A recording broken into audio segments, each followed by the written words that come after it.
directamente la palabra a Héctor Testa para que nos dé su perspectiva. Bueno, antes que todo agradecer mucho la invitación de la Universidad de Castilla-La Mancha y la presencia e interés de todos ustedes por saber un poco más de lo que viene pasando en nuestro país. Lo primero que quisiera decir es que si bien se me ha presentado como un experto en derecho constitucional, soy de las muchas que hemos estado por años intentando construir condiciones de impugnación a la política y al modelo de sociedad que se ha instalado en nuestro país desde hace décadas y que por lo tanto, tomándome las palabras de Pepe, ¿qué demonio está pasando en Chile? Entre otras cosas está pasando algo que muchos hemos anhelado, ¿no? por años y años, y que venimos pujando de distintas formas,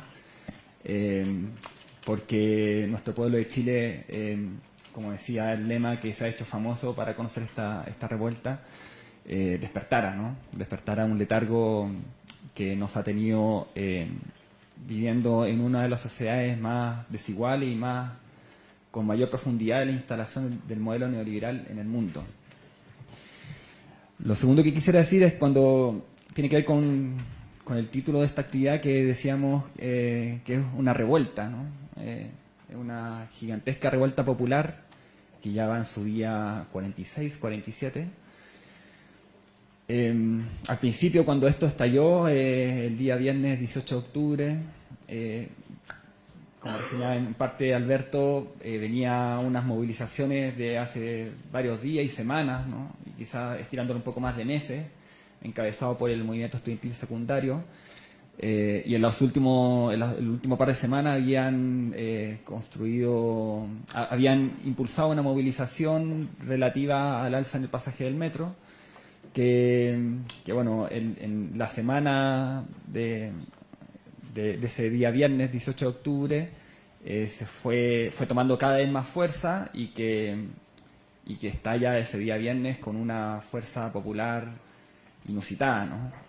Ese mismo día el gobierno decreta el estado de excepción constitucional de emergencia, que es algo que detallaré más adelante, y la gente se vuelca a las calles, ¿no? Se vuelca a las calles desacatando, resistiendo ante la presencia de los militares en las calles, cosa que era altamente insospechada tan solo el día anterior, ¿no? Si que alguien el día jueves hubiera dicho que iba a estallar una revuelta el día posterior, hubiera sido tratado como loco, ¿no?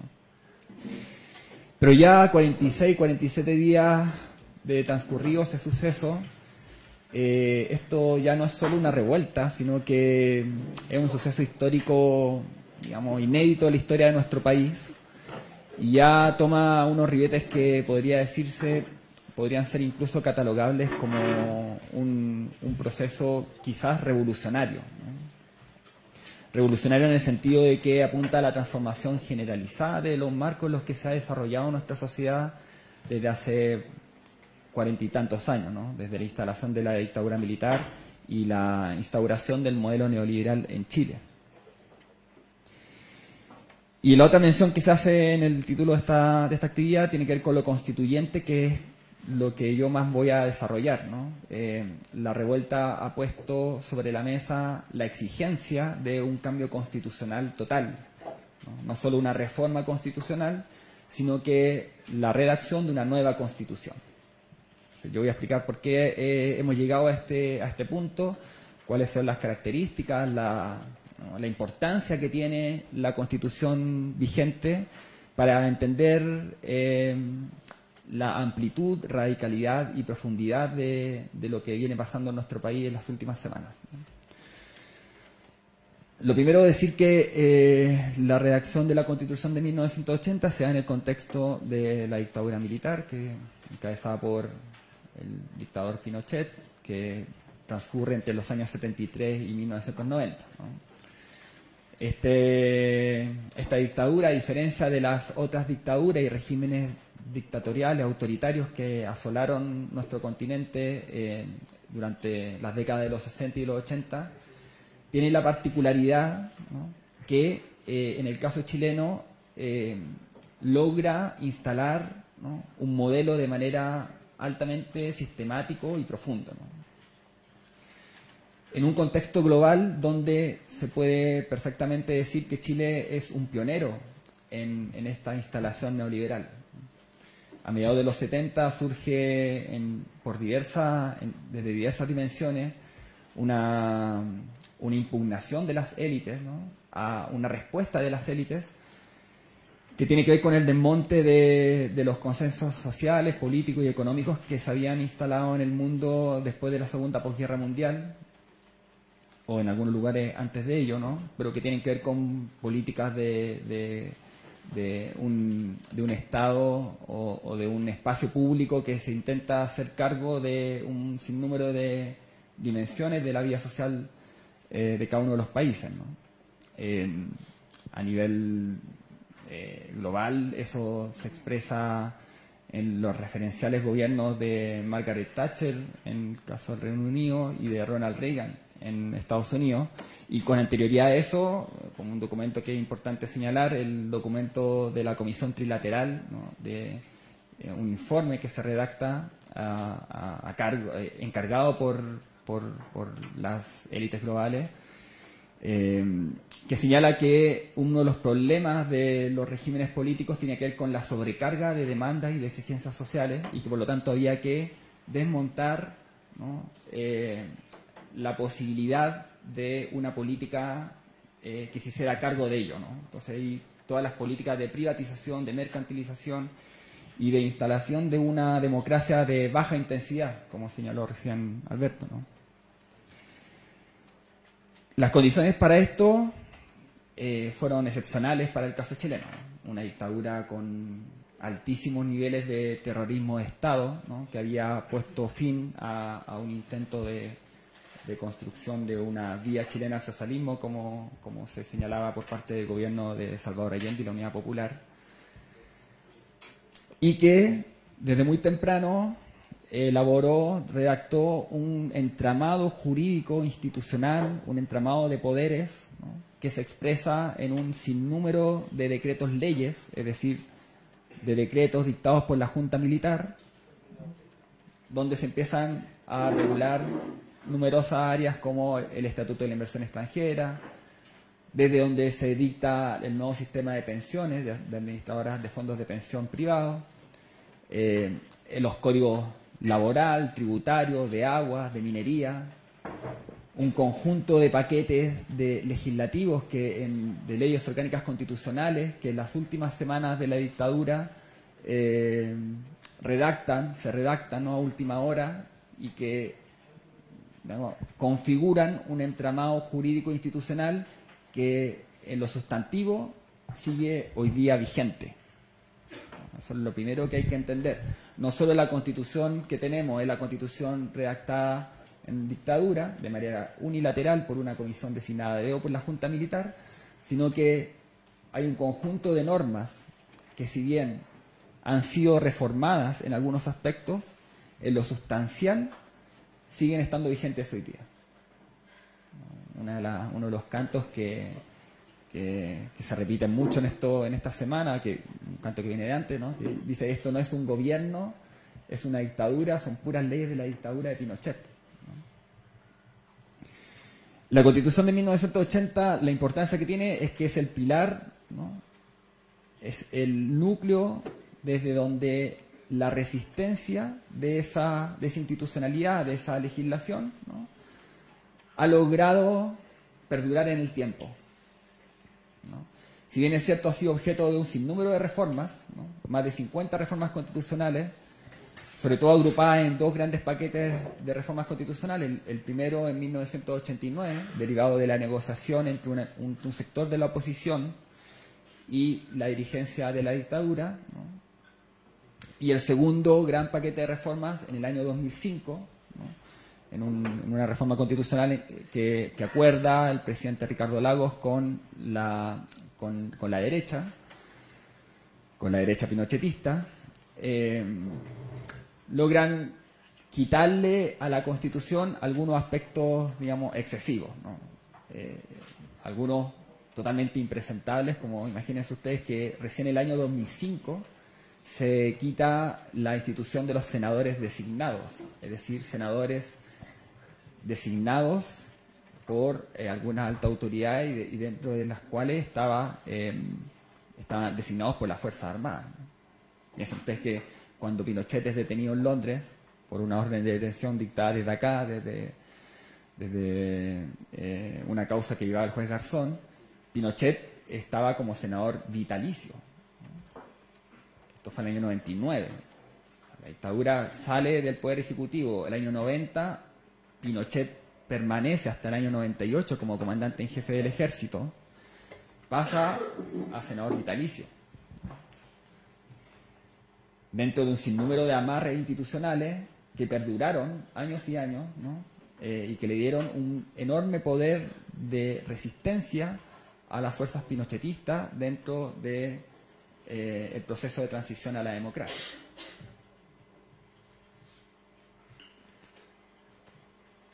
Entonces, en este modelo del modelo, por así decirlo, ¿no? Chile es algo así como el modelo del modelo neoliberal, como reseñaba Pepe al inicio, ¿no? Es el país donde las élites regionales y globales han puesto siempre como ejemplo, como referencia a seguir, ¿no? Para la implementación de políticas de orden neoliberal que hasta el día de hoy, ¿no? Son digamos, la pretensión de una buena parte de las élites del mundo, ¿no? Y que se caracteriza por un ultracapitalismo, ¿no?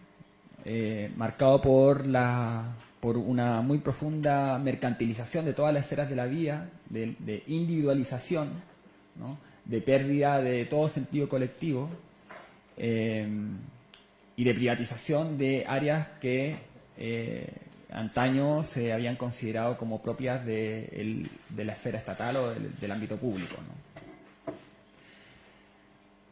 Los gobiernos de la concertación que se instalan a partir del año 1990 y que perduran hasta el año 2009 perfeccionan, profundizan ese proceso.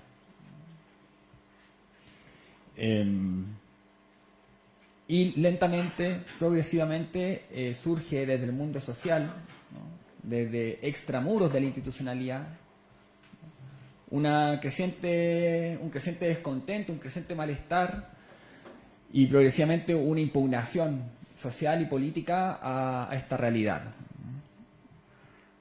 ¿no? Progresivamente eso también va tocando no solo demandas sectoriales, sino que va cubriendo también el entramado constitucional y legislativo que les mencionaba recién.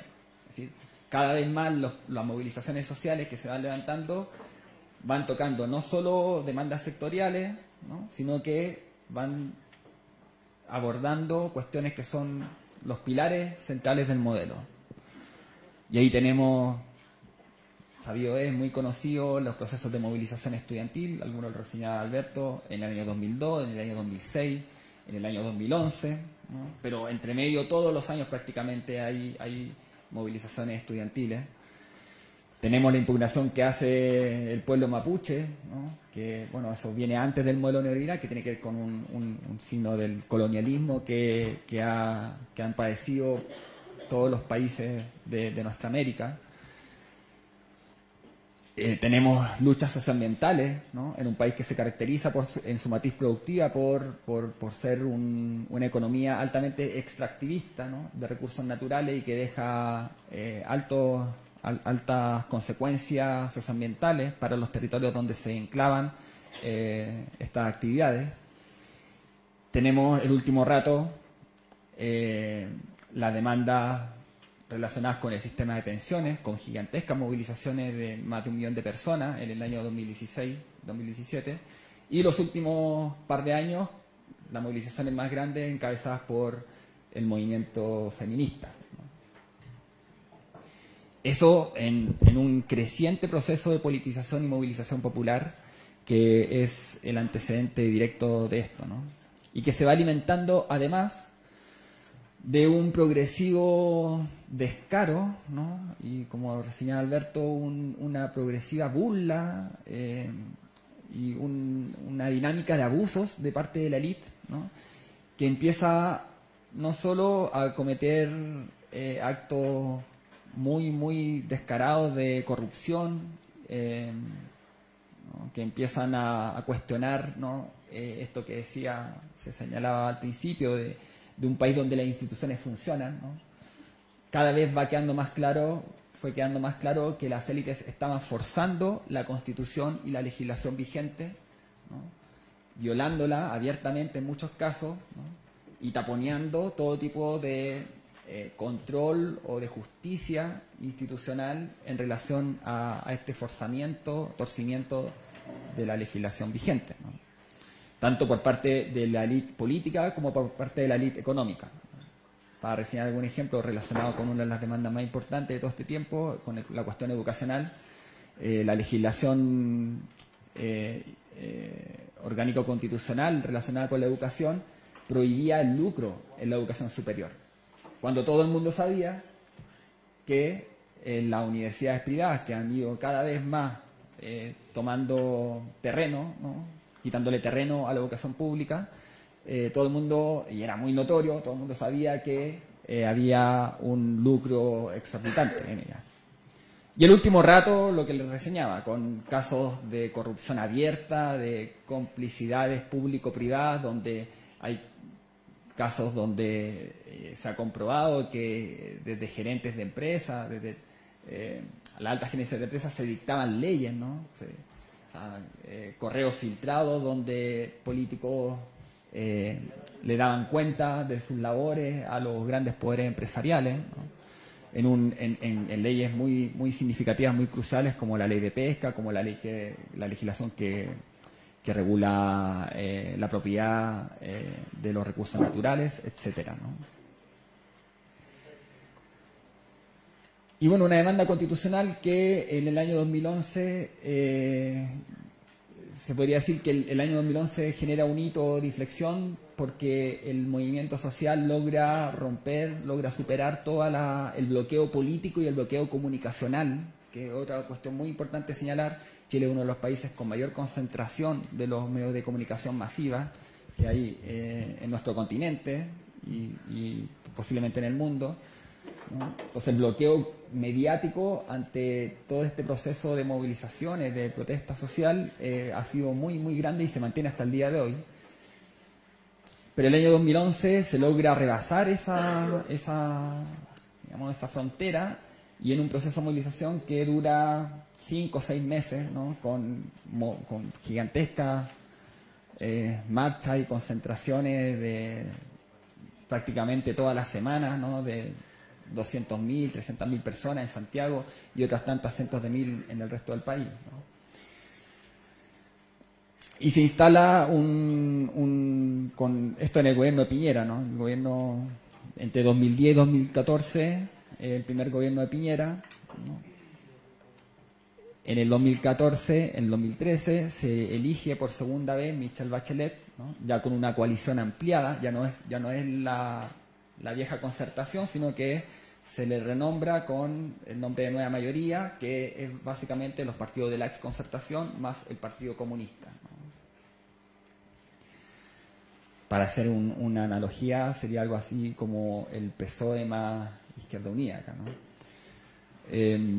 Y que intenta tomar la demanda constitucional con un proceso, se le llamó proceso constituyente, pero más que un proceso constituyente fue un proceso de consulta a la ciudadanía, una consulta restringida, ¿no? Donde participamos 200.000 personas en unos encuentros autoconvocados, pero todavía bajo una falta de voluntad política que implicó el entrampamiento y el bloqueo de las reformas constitucionales que podían eventualmente permitir la redacción de una nueva constitución, ¿no? Y había cuenta de la derrota de los intentos reformistas, ¿no? de la segunda derrota del intento reformista de Bachelet, porque ya en el año 2005 Bachelet había instalado la necesidad de ser una mezcla entre cambio y continuidad, ¿no? Pero en el transcurso de su primer mandato y también en el de su segundo mandato, la continuidad se impuso, ¿no? Con creces frente al cambio. Y eso hizo que, bueno, surgiera una alternativa política muy facilitada por quizás la reforma institucional, la reforma constitucional de mayor significación que ha habido en todos estos años en relación a la Constitución del 80, ¿no? Si tomamos la Constitución como en su entramado orgánico, ¿no? En cómo se configuran los poderes del Estado, la principal reforma fue el cambio al sistema electoral para elegir parlamentarios, que con anterioridad nosotros teníamos un sistema binominal, ¿no? Que básicamente consistía en hacer prácticamente imposible la entrada al Parlamento de una tercera fuerza. Entonces, el Congreso estuvo durante todo este tiempo compuesto solo por los partidos de la coalición de derecha, ¿no? de los sectores políticos que estuvieron en la dictadura, más la oposición moderada a la dictadura, aglutinada en la concertación de partidos por la democracia, como se le llamó. Por primera vez eso se transforma y entra al Parlamento una pluralidad algo mayor, ¿no? Como reseñaba Alberto, con la entrada del Frente Amplio al Congreso. Pero también dada la insuficiencia de los intentos reformistas de la nueva mayoría, ¿no? Con una nueva victoria de Sebastián Piñera, ¿no? Eso en un contexto de permanencia de una altísima abstención electoral, ¿no? Desde el año 88 en adelante, ¿no? Hay que explicar ahí un poco. El año 1988, bajo dictadura, se abren los padrones electorales para votar en el plebiscito del sí y el no frente a la dictadura. Y ahí se inscribe una buena parte del pueblo chileno, ¿no? Pero posteriormente, ¿no? Y debido al sistema electoral que había, ¿no? Que era de inscripción voluntaria, voto obligatorio, las personas, las nuevas generaciones que íbamos cumpliendo 18 años, no nos inscribíamos mayoritariamente en los registros electorales porque había un rechazo muy visceral frente al modelo de democracia pactada y limitada que se había instalado, ¿no? Entonces fue la participación electoral cada vez reduciéndose en número y en proporción hasta la última elección presidencial, que fue la primera en que eso tiene un cierto repunte. Y tiene un cierto repunte básicamente por la entrada de un nuevo actor, que es el Frente Amplio, por las condiciones electorales que mencionaba recién, que se cambió a un sistema de inscripción automática, es decir, uno a los 18 años empezó a estar inscrito en los registros electorales, y voto voluntario. Eso es la primera vuelta electoral, y en la segunda vuelta electoral, donde Piñera le gana al candidato de la nueva mayoría, también hubo una entrada de un electorado que concurrió a votar a raíz de la amenaza o una campaña muy fuerte en términos mediáticos que tenía que ver con que, como se había izquierdizado el escenario con la entrada al Frente Amplio y como el candidato de la nueva mayoría estaba más tendencialmente inclinado hacia la izquierda, eventualmente, decían los medios de comunicación y la derecha, nos encaminamos a una Chilezuela, ¿no? Como se le llamó, ¿no? O sea, a un escenario de confrontación, de polarización política, en algo que es bastante similar en casi todos los países del continente y aquí también, ¿no? Que cada vez que se levanta una fuerza alternativa se la trata de demonizar, y dentro de esa demonización está la analogía con la situación en Venezuela. Pero lo cierto es que aquí se fueron acumulando un conjunto de estallidos, de descontento, de malestares, por decirlo bajo, ¿no? Como decía ahí el cartel, son tantas weas que no sé qué poner en el cartel, ¿no? Y que estallan con esta gota que rebalsa en el vaso de un alza marginal, ¿no? En el precio del pasaje en metro. Entonces, ¿qué pasa?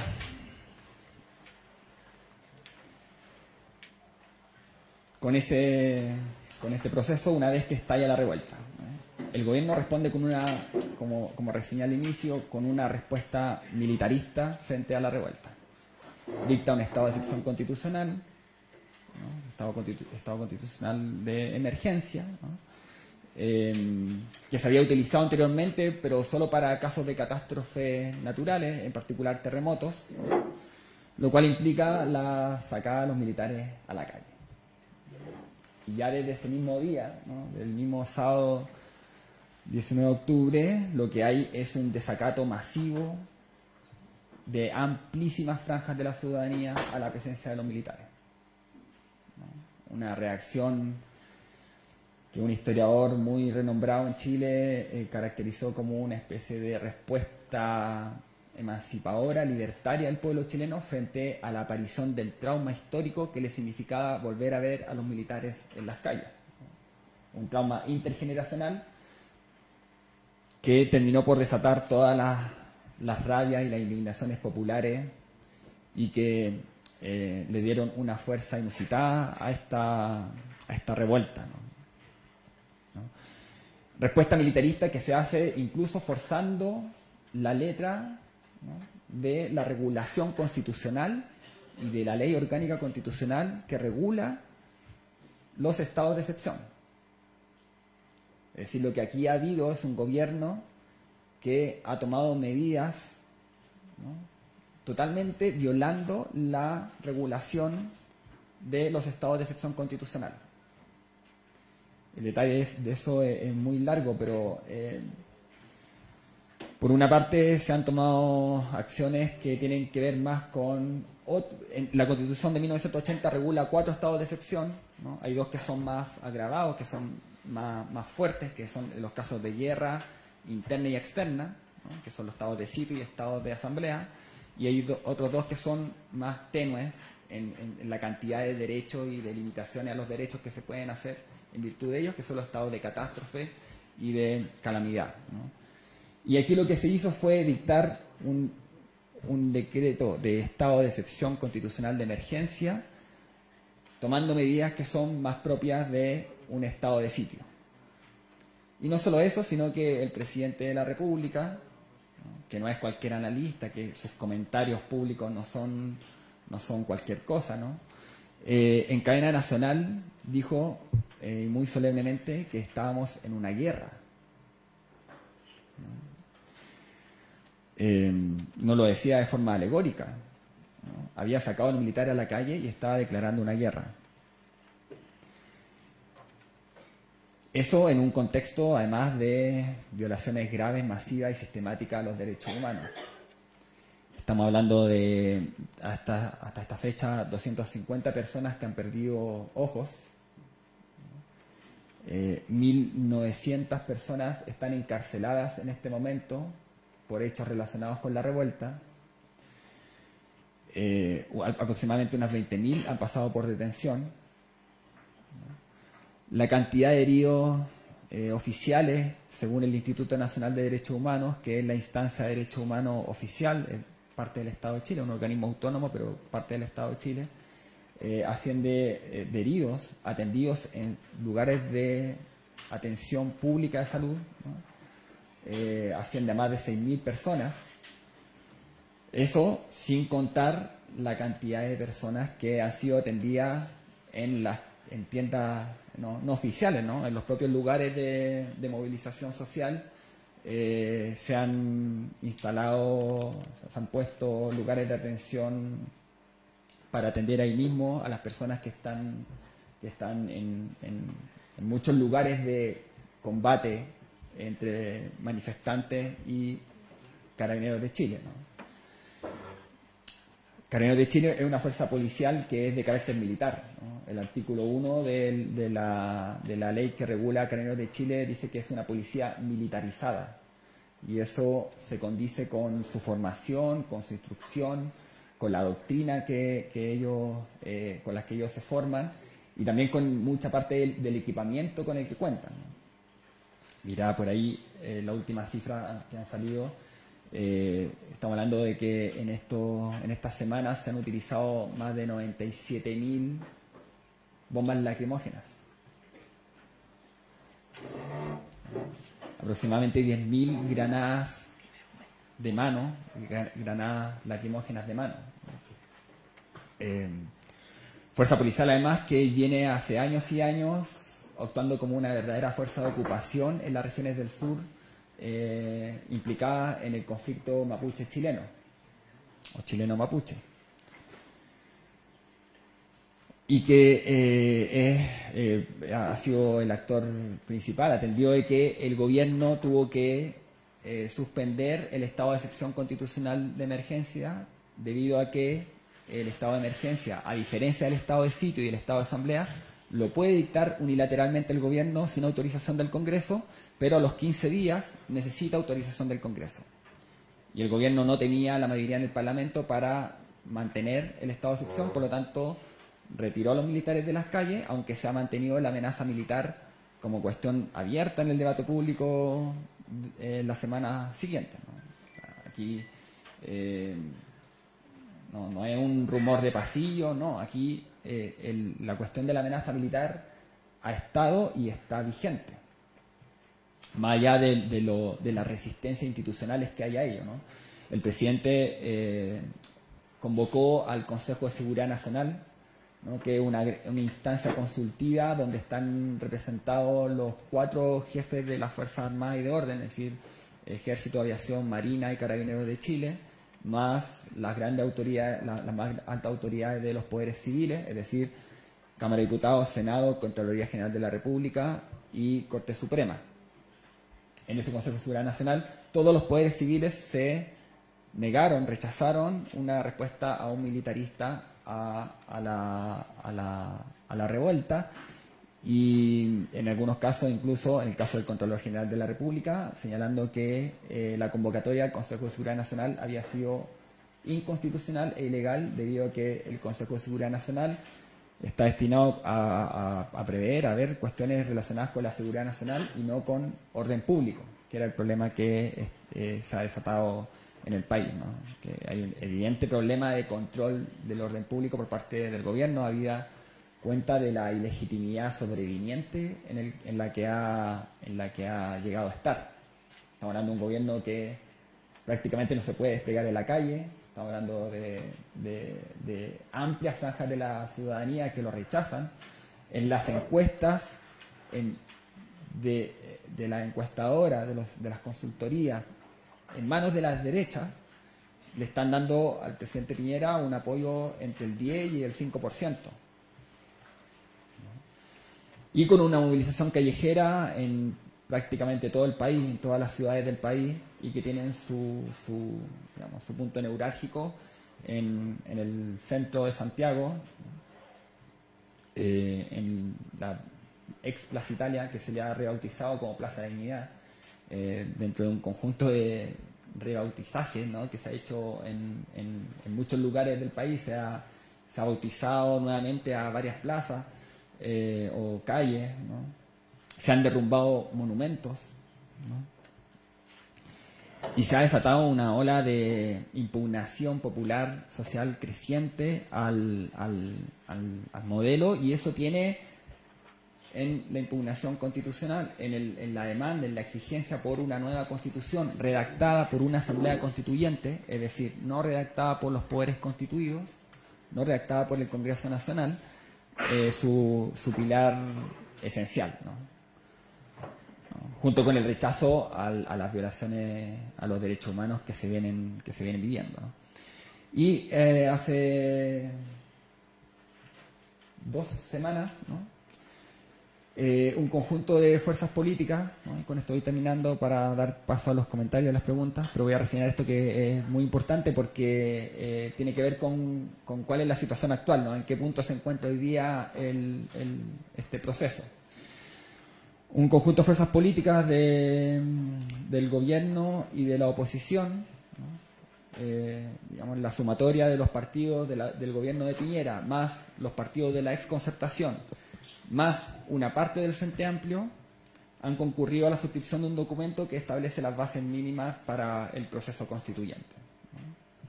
Y esta última par de semanas el debate ha estado en torno a los términos de ese documento.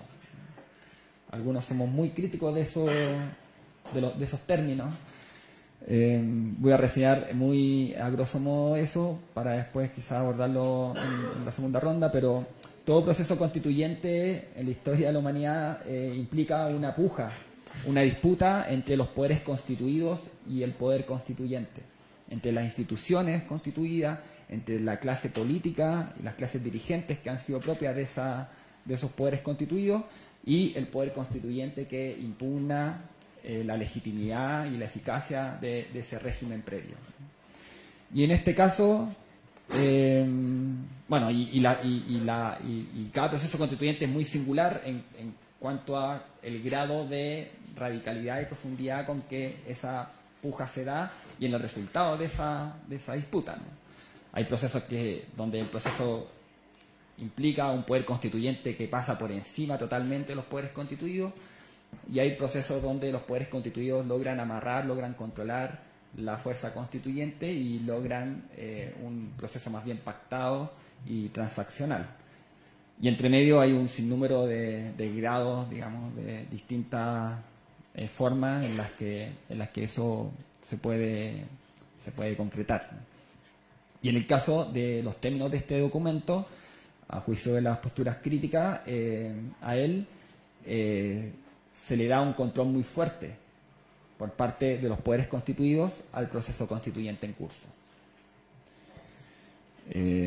Se instala una comisión técnica que le da mayoría a las fuerzas continuistas, y más bien quienes anhelan un cambio más bien cosmético y no sustancial al orden constitucional.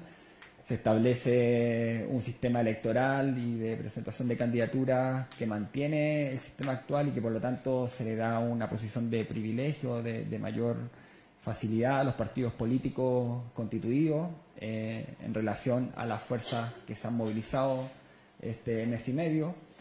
Y se instala un quórum de funcionamiento de la Asamblea Constituyente de 2/3. Es decir, la aprobación del texto constitucional requiere de 2/3 de la Convención Constitucional, como se le ha llamado, por parte de las fuerzas que han concurrido a este documento, lo cual mantiene un poder de veto en manos de las fuerzas conservadoras, que han sido precisamente las que se han opuesto todos estos años a transformaciones sustantivas del orden constitucional y a este modelo neoliberal que ha producido esta gigantesca revuelta, o quizás habrá que ver en el transcurso cómo se va desarrollando, quizás revolución que se está viviendo en nuestro país.